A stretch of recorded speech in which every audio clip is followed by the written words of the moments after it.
It's Brian Preston, the money guy. Let's talk about something that I resemble. Okay. Generation X. How should Gen X election-proof their finances? Sure. Now, this gets a little more complicated. Here's why. You're older. And this comes from some great counseling I received after being married a few years, is that, guys, you have to control that inner voice. Yeah. We all have it. You know, it's that voice while you're in the shower, you're shampooing your hair, and you can either wake up the day and you can have a glass half full optimistic mentality, or you can have a glass half empty and go, man, the world is working against me. I mean, this is the voice that's in all of our heads. You need to ask yourself, what is that inner voice saying to me right now? What I think is so interesting, Brian, is I've been hanging out with you for a long time now. When we first started hanging out, you were the age of a millennial. Now, you were still a Gen Xer because that's the way that it works. Yeah. But I've seen how your mindset has shifted from being the age of a millennial to now being the age of an Xer. And it is true, that inner voice, you find that you're more impacted, more affected by things now. You're more upset about this thing or that thing than you previously were. And it's okay to do that. It's okay to have more passion, okay to have more thoughts on these subjects, so long as you don't let that emotion cause you to make negative or destructive financial decisions. Well, and I think look, when you're a millennial, you can ask yourself with the inner voice, how much can I save? Sure. Look at it from that standpoint of, I'm going to go out there and attack. When you get to this age, because you're now you're at that hump, where if you haven't done the right steps in your 40s, you might be in trouble when you're in your 50s and 60s. So you need to ask yourself, am I saving what I'm supposed to be saving at this stage to get to where I want to, where the destination is? What am I doing to reach and accomplish those goals? That is so much more important. And then I think it's so important that you can even talk about, am I even on track? Yep, absolutely. I think one of the things that we talk about are, what are some of the metrics that we can use to assess whether or not, when we are in our 40s or getting into our 50s, am I on track? Because the two biggest questions people always ask us is, am I on track and where am I headed? How do I know if I'm moving in the right direction? Am I on the curve? Am I behind the curve? Am I ahead of the curve? Do I not even know where the curve is?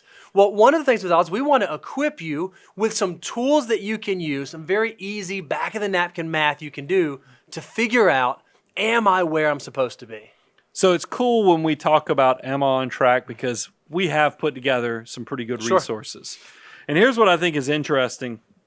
This is, you guys know, I'm a big fan, Millionaire Next Door. Huge fan. I mean, it's up here, right next to us. I didn't write it.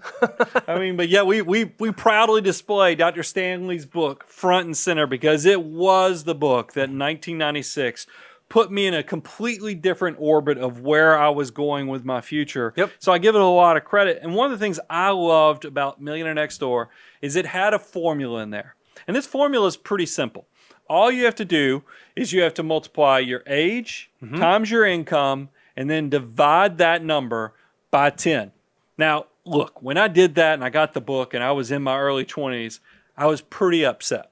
And that's just to be an average accumulator of wealth, right? Yeah. He even talks about in the book, if you want to be prodigious, you got to be double that number. You got to be 2 times that number. Now, there's a problem with this formula, but Bo is nerdy enough that he fixed it. Is that I think for anybody under 40 years of age, the Millionaire Next Door formula doesn't take into account that you're so young, you haven't had enough time for your army of dollar bills to work, plus your income is doing all kind of crazy things while you're in your 20s and 30s. So here's what I would encourage you to do, is you still use the same formula. It's your age times income, but your denominator, your divisor, what you're going to divide by is actually going to be 10 plus how many years until you reach age 40. So let me give you an example. Sure. You're 25 years of age. Yep. You're 15 years from 40. You're going to add that 15 to the 10. So you'll actually divide your age times your income divided by 25. It's a much more realistic metric. And what we want is we want our folks that are in their 20s or in their 30s or in their late 30s to not get discouraged, not think, oh, well, I'm never going to be there. This actually gives you credit for not having the time to build up to get there. But once you cross over 40, just like you don't get the grace of am I saving enough, of how much should I be saving, it's am I saving enough, you don't get the grace of the age anymore. You do have to make sure you are hitting this average to prodigious accumulator of wealth multiple.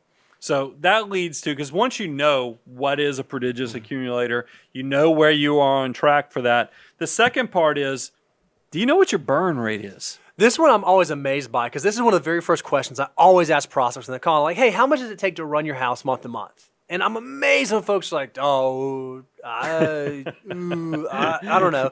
Because a lot of folks don't like tracking. They don't want to budget. They don't want to use the apps. And that's okay. You don't have to. But you really ought to know what it costs to run your household. So a really easy thing that you can do, and look, this isn't scientific, but it gets you pretty darn close.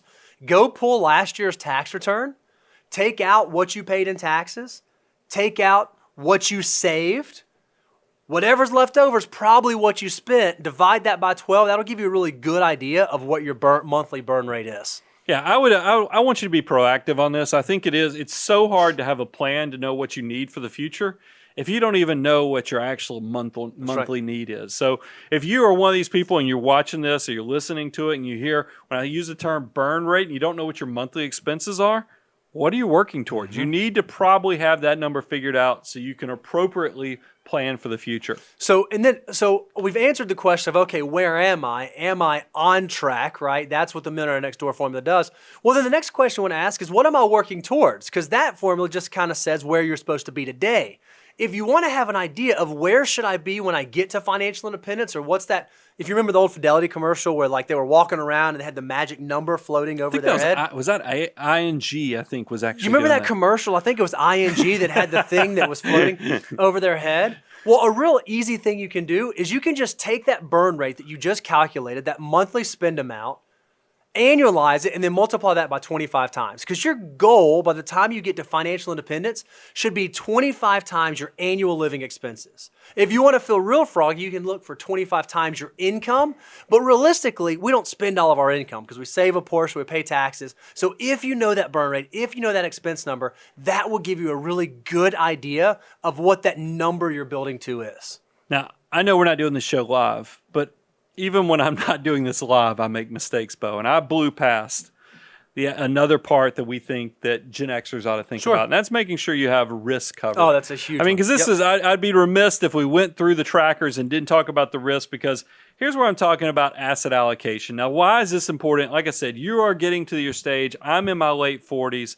I know retirement is just over the hill in the next 2 decades or so. So it's important, and this is why I like index target retirement funds, because realize these things have what's called a glide path. They're very aggressive when you're younger, and then every year they get a little more conservative, but there will come a time where you're going to want more customization. You will graduate past the needs of these things, because you're going to want more customization on your ability to give away appreciated securities. You want to be able to harvest losses within your taxable account. You want to be able to focus more on asset location, where you'll want to put your bond type holdings into your retirement accounts because they pay at ordinary income tax. You want to put your hyper growth type things in your Roth IRAs, and then you want to put your dividend paying, your capital gains, as well as your liquidity access in case you need it in those taxable accounts.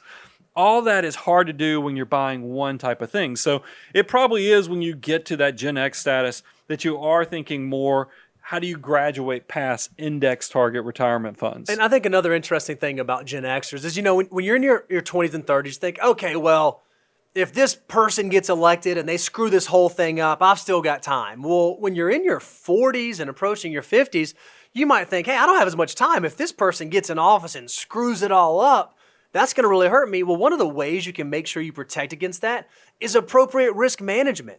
Do you have an emergency fund in place that actually covers 3 to 6 months of your living expenses? Do you have the appropriate life insurance, disability insurance? Do you have the appropriate estate documents? If you can make sure that you have all those boxes checked, it's going to be one less piece of that inner voice that's going to start freaking you out and scaring you into making less than ideal financial decisions. Well, I think, because I have gotten this call from people from all stages of my life, even people when I lived in Georgia, they've reached out to me and they say, Brian, I'm nervous. And I say, well, look, before you go blowing up your retirement accounts, before you go switching everything up in the investments on your asset allocation, said, how are you doing on your cash reserves? Because everything you're telling me is really you're fearful about 3 to 4 months. Well, I can take that off the table if you tell me you got good, adequate cash reserves. And so if you don't have that box checked, go look at it. And that way you don't, because that's the whole big part of planning ahead. No matter where you are on the political spectrum, if you have enough cash reserves that nothing's going to catch you off guard, whether it's a medical emergency, whether it's something goes wrong financially in the markets, you're not going to be as emotional. You're going to be able to handle it. I mean, here's a little dirty little secret of investment management. The bigger, more sophisticated your person is, probably the less they worry about these short-term things. Because I do think that you don't panic as much when you know you have the basics covered. And that's why I'm telling you, if you can go through that financial order of operations and make sure you have cash reserves and those short-term issues covered, you won't panic so much where you make a reactionary, emotional decision that derails your financial life.